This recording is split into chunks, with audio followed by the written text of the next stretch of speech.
ये purchase goodwill का एक एग्जांपल है, बाकी सारे जो क्वेश्चन आप करते हो बुक में that is the example of self generate goodwill. तो आप खुद वैल्यू निकालना सीखते हो। यहाँ पर अगर हम किसी का बिजनेस खरीदते हैं तो परचेज गुडविल कैसे निकालते हैं, ये उसका एग्जाम्पल है। आपको कुछ एसेट्स दिए होते हैं, आप सारे एसेट्स को डेबिट करते हो।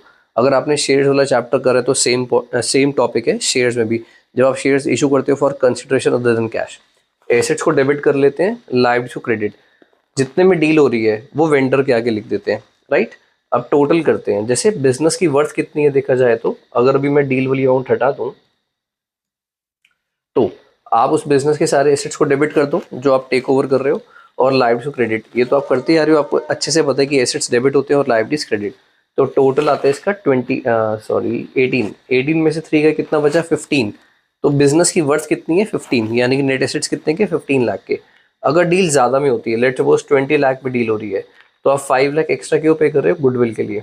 तो ये आ गई आपकी परचेज गुडविल, राइट। इसका फॉर्मूला क्या बना, purchase consideration minus net assets. अभी हमारे क्वेश्चन के अकॉर्डिंग हमने परचेज कंसिडरेशन कितनी एज्यूम करी, 20 लाख, और नेट एसेट्स कितने थे बिजनेस के, 15 लाख। तो 5 लाख की आपकी गुडविल आ गई, राइट।